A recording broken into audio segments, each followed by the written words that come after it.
बातमीनं बीडचं पालकमंत्रीपद अजित पवारांकडे देण्यात येणार असल्याची माहिती सूत्रांकडून मिळाली आहे।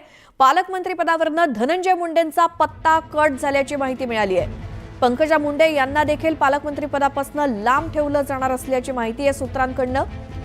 संतोष देशमुख हत्या प्रकरण तसंच अंतर्गत रस्सीखेच म्हणून बीडच्या पालकमंत्रीपदी अजित पवारच असणार असल्याची माहिती सूत्रांनी दिली आहे। राजकीय आरोप आणि हत्येचे आरोप टाळण्यासाठी अजित पवारांकडे बीडचं पालकमंत्रीपद दिलं जाणार असल्याची माहिती मिळते।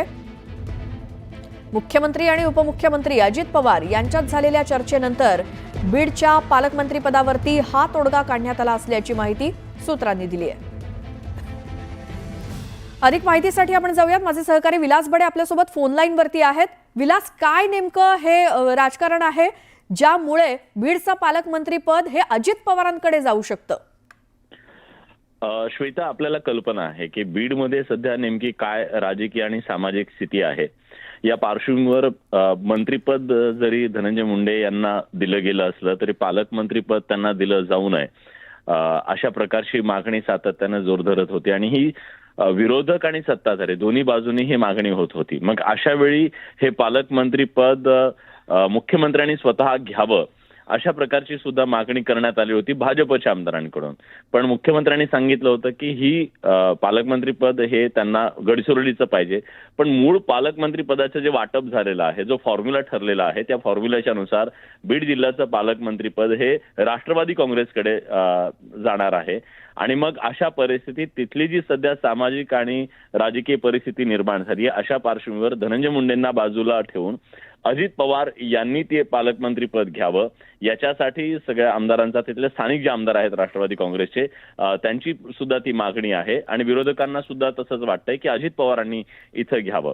याच्यातनं एक प्रकारे तो जो सध्या अनरेस्ट तिथं निर्माण झालेला आहे तो रोष कमी करण्याचा सुद्धा प्रयत्न आहे आणि एक प्रकारे जातीय सलोखा ठेवणं आणि त्याचबरोबर तिथल्या आमदारांची जी नाराजी आहे ती दूर करण्याचा प्रयत्न सुद्धा या निमित्तानं केला जाऊ शकतो। त्यामुळे कदाचित जेव्हा आता आपल्याला सूत्रांकडून जी माहिती मिळाली आहे त्यानुसार महायुतीच्या वाटपामध्ये ही जागा बीडची पालकमंत्रीपद हे राष्ट्रवादी काँग्रेसकडे जात आहे आणि राष्ट्रवादी काँग्रेसमध्ये हे कदाचित अजित पवार हे स्वतःच हे पालकमंत्रीपद घेऊन जे सगळे आरोप आहेत त्या सगळ्या घडी विस्कटलेली दिसते गेल्या काही दिवसातली ती घडी पुन्हा बसवण्याचा ते प्रयत्न करू शकतात।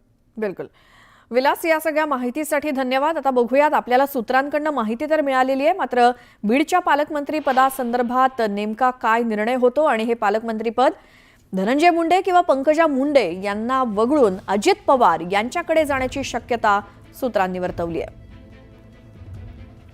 तर संतोष देशमुख हत्या प्रकरणी अन्न आणि नागरी पुरवठा मंत्री धनंजय मुंडे यांच्या राजीनाम्याचा निर्णय एसआयटी अहवाल आल्यानंतर होईल असं वक्तव्य जलसंपदा मंत्री राधाकृष्ण विखे पाटील यांनी केलंय। पंढरपूर दौऱ्यावरती असताना त्यांनी हे वक्तव्य केलंय। एसआयटी चौकशीचा अहवाल येऊ द्या, मग या संदर्भात निर्णय होईल। सत्य बाहेर आल्यानंतर पक्ष योग्य तो निर्णय घेईल असं विखे पाटील यांनी स्पष्ट केलंय।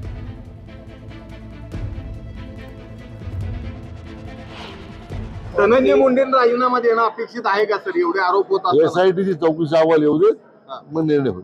धनंजय मुंडेंना राजीनामा देणं अपेक्षित आहे का सर? एवढे आरोप होत असतात। एसआयटीची चौकशी अहवाल येऊ दे, मग निर्णय होईल।